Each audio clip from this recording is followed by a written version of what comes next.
नमस्कार दोस्तों, मैं एसपी सिंह मंत्राज हिस्ट्री सर्कल में आपका हार्दिक स्वागत करता हूं। दोस्तों, डेली की तरह कुछ तरोताज़ा खबरें हम लेकर आए हैं आपके लिए करंट अफेयर्स में। दोस्तों, आज हम लोग देखेंगे कुछ करंट अफेयर के हमारे महत्वपूर्ण प्रश्नों के बारे में। दोस्तों, हम लोग चर्चा करेंगे आज। इससे पहले हम लोग एक देखते हैं हमारा कोटेशन आज का। वक्त अच्छा ज़रूर आता है पर वक्त पर ही आता है। दोस्तों, इससे हम लोगों को यह सीख मिलती है कि वक्त हमारा अच्छा ज़रूर आएगा और एक दिन निश्चित ही है आपको सफलता तो मिलनी ही है। दोस्तों, लेकिन सफलता क्या है? हमें सफलता जब ही मिलेगी जब दोस्तों हम अपने जो मार्ग है, सफलता का मार्ग, उस पर चलते रहेंगे। दोस्तों, हमें किसी भी हाल में आपको कोई भी कहता है कि आप ऐसा नहीं कर सकते हैं, लेकिन आप ऐसा कर सकते हैं।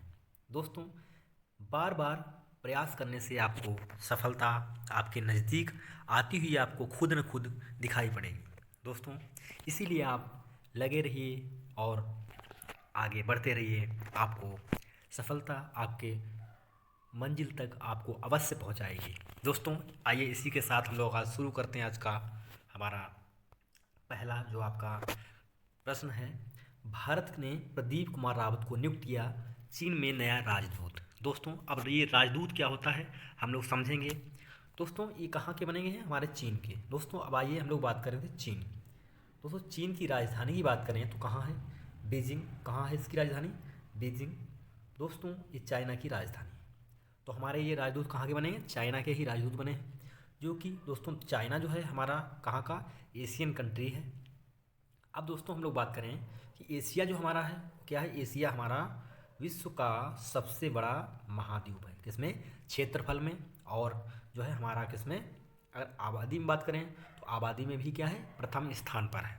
दोस्तों, अब हम लोग बात करें कि हमारे जो प्रदीप कुमार हैं, क्या बनाया गया इनको? नया राजदूत नियुक्त किया गया है चाइना में। दोस्तों, राजदूत ये क्या होता है? यानी किसी देश में हम लोग कह सकते हैं कि हमारा जो दूतावास केंद्र होता है, तो उसको हर एक देश का किसी न किसी देश में ये क्या होता है? दूतावास होता है। दोस्तों, उसी की जो देख रेख और जो वहाँ के राजनयिक संबंध को सुधारों हेतु शांति समझौता के लिए इनको नियुक्त किया जाता है। दोस्तों, अब हम इनकी बात करें तो ये हमारे इनके थोड़ा जान लेते हैं। 1990 बैच के ये क्या है? हमारे IFS अधिकारी हैं, भारतीय विदेश सेवा, इंडियन फॉरेन सर्विसेज के अधिकारी हैं। रावत विक्रम मिस्री का स्थान लेंगे। इससे पहले दोस्तों कौन था? विक्रम मिस्री जो है ये इनके स्थान पर क्या थे? राजदूत थे अमेरिका चाइना में। वे भारत में किंगडम ऑफ नीदरलैंड्स में भारत के राजदूत भी हैं। दोस्तों, ये आपको ध्यान रखना है। अब हम लोग देखें, उन्होंने 2 सितंबर 2017 से दिसंबर 2020 तक इंडोनेशिया और तिमोर लेस्टे में भारत के राजदूत के रूप में कार्यभार ग्रहण किया था। दोस्तों, कब? 2017 से 2020 तक। अब दोस्तों हम लोग बात करें इंडोनेशिया, इसकी राजधानी कहाँ है? जकार्ता। ये आपको ध्यान रखना है। दोस्तों, हमारे जो अगले हैं, अगला हमारा जो कह सकते हैं आर्टिकल है, एडमिरल संजय भल्ला ने संभाला पूर्वी बेड़े के फ्लीट कमांडर का पदभार। दोस्तों, इस समय हमारी जो नौसेना है ये काफ़ी चर्चे में है और नौसेना के काफ़ी जो अधिकारी हैं, न्यू अधिकारी, उसको कहीं न कहीं अपॉइंट किया जा रहा है। इसी प्रकार से दोस्तों एडमिरल संजय भल्ला हैं, इन्होंने क्या किया है? पूर्वी बेड़े यानी जो पूर्वी कमान है, पूर्वी बेड़े में इन्होंने क्या किया है? कहते हैं फ्लीट कमांडर का पदभार ग्रहण किया है। दोस्तों, रियल एडमिरल संजय भल्ला ने 20 दिसंबर 2021 को रियल एडमिरल तरुण सोबती के पूर्वी बेड़े, पूर्वी नौसेना कमान की तलवार जो है, इसको तलवार नामक शाखा का इन्होंने क्या किया है? संचालन यानी शुरुआत की है। दोस्तों, हम लोग बात करें, अब देखो नौसेना जो है इसका गठन पूर्ण रूप से कब होता है? 26 जनवरी 1950, यानी जो हमारा भारत क्या हुआ? यानी गणतंत्र हुआ। दोस्तों, हम लोग बात करें, हमारा इसी दिन क्या हुआ? 26 जनवरी 1950 को ही हमारा संविधान पूर्ण रूप से लागू होता है। दोस्तों, अब हम लोग बात करें तो हमारे जो नौसेना है इसका जो हेडक्वार्टर है, मुख्यालय की बात करें, मुख्यालय कहाँ है? नई दिल्ली है। अब दोस्तों बात करें, इसके 3 भागों में इसको डिवाइड किया गया है। इसके 3 जगह जो आपके जो कह सकते हैं उपभाग हैं वो कहाँ कहाँ पर हैं? दोस्तों, वेस्टर्न यानी अगर बात करें हम लोग, पश्चिमी नौसेना का जो मुख्यालय है, पश्चिमी कमान का मुख्यालय कहाँ है? वो आपका जो है मुंबई में है, आपको ध्यान रखना है। दोस्तों, ऐसे ही हम लोग बात करें पूर्वी, तो पूर्वी का हमारा जो कह सकते हैं जो इसका ऑफिस है वो कहाँ है आपका? वो आपका जो है दोस्तों ध्यान रखना, आंध्र प्रदेश में। कहाँ है? पूर्वी स्वरी आपका है कहाँ? विशाखापत्तनम में। आपको देखना है, ध्यान रखना है, पूर्वी कमान का जो आपका कह सकते हैं ऑफिस है वो कहाँ है? आपका विशाखापत्तनम में है। ऐसे ही दोस्तों बात करें हम लोग दक्षिणी कमान, कौन सी है अगली हमारी? दक्षिणी। 3 कमान है इसकी, पूर्वी, पश्चिमी और दक्षिणी। दक्षिणी यानी वेस्टर्न, सॉरी साउदर्न जो आपका बात करें, साउदर्न जो आपकी कमान है वो उसका मुख्यालय कहाँ है? कोच्चि। दोस्तों ये कहाँ है? कोच्चि, यानी केरल में पड़ता है। दोस्तों आपको ये ध्यान रखना है, इसकी 3 प्रमुख शाखाएं हैं। तो ये कहाँ के बने हैं? ये हमारे पूर्वी जो है सेना के कैसे कमान इन्होंने संभाली है। दोस्तों इस भूमिका को संभालने से पहले ये क्या थे? फ्लैग ऑफिसर, एकीकृत मुख्यालय नौसेना, नई दिल्ली में सहायक कार्मिक प्रमुख थे। आपको ये ध्यान रखना है दोस्तों। अगला हमारा जो अगला है क्वेश्चन, अतुल आनंद ने भारत संभाला, भारत क्या है? कर्नाटक नौसेना क्षेत्र के फ्लैग ऑफिसर कमांडिंग का पदभार। दोस्तों रियल एडमिरल कौन है? हमारे अतुल आनंद ने। इन्होंने क्या किया है? नौसेना, कर्नाटक नौसेना क्षेत्र के फ्लैग ऑफिसर के रूप में इन्होंने पदभार ग्रहण किया है। दोस्तों अभी हम लोग सुना था कि वे कहाँ पूर्वी कमांडिंग ऑफिसर बने थे, ये कहाँ बने हैं? आपके कर्नाटक नौसेना क्षेत्र के जो है कमांडिंग ऑफिसर का इन्होंने पदभार ग्रहण किया है। दोस्तों अब हम लोग बात करें हमारे नौसेना अध्यक्ष, इसमें कौन है? ये हमारे दोस्तों आर हरि कुमार। कौन है? आर हरि कुमार जो हैं वो हमारे नौसेना प्रमुख हैं। इन्होंने किसका स्थान लिया है? दोस्तों करमबीर सिंह। किसका?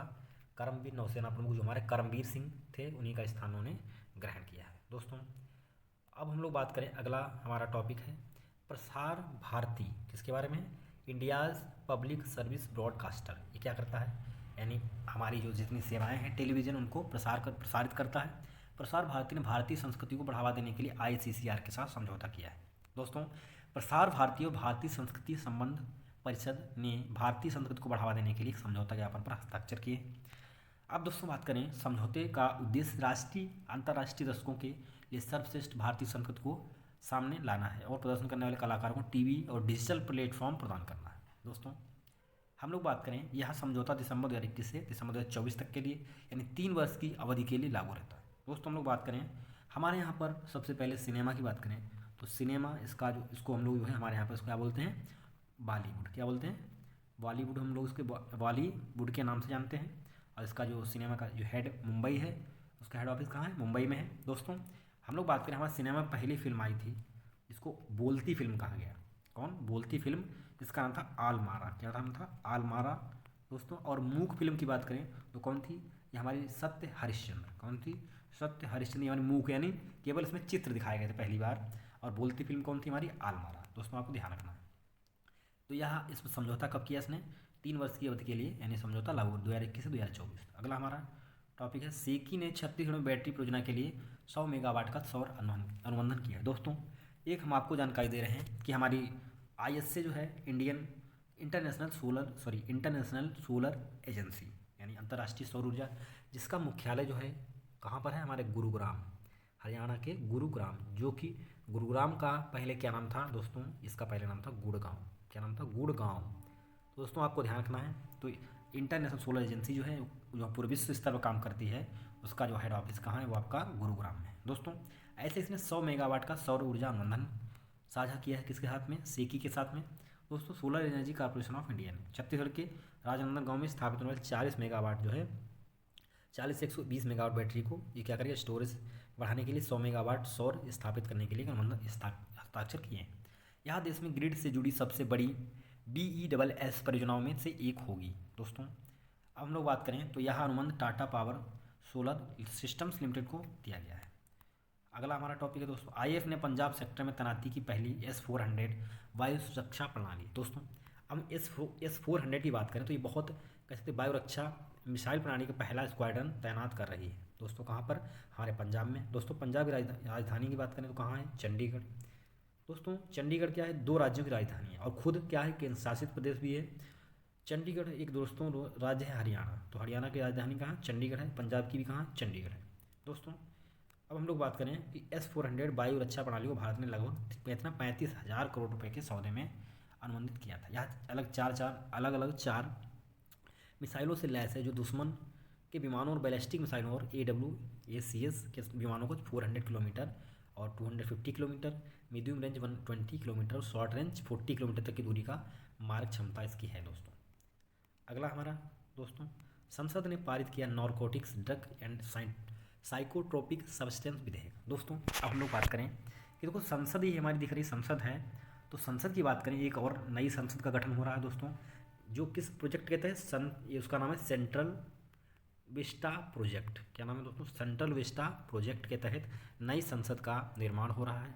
दोस्तों अब हम लोग संसद का इतिहास के बारे में जानें तो एक व्यक्ति थे, इनका नाम था एडविन लुटियंस। क्या नाम था? एडविन लुटियंस ने क्या किया था? इसको डिजाइन इसका तैयार किया था, तो इसीलिए इनको क्या है, संविधान निर्माता भी कहा जाता है। यानी संविधान की जो बिल्डिंग है, सॉरी संसद का निर्माता कहा जाता है किसको? एडविन लुटियंस को। दोस्तों अब इसका 100 साल लगभग पूर्ण हो चुके हैं, और इसीलिए हमारी जो कह सकते हैं संसद के लिए, नई संसद के गठन के लिए एक प्रोजेक्ट लाया गया जो बनाने का कार्य कर रहा है, जिसका नाम है सेंट्रल विस्टा प्रोजेक्ट। दोस्तों आपको ध्यान रखना है।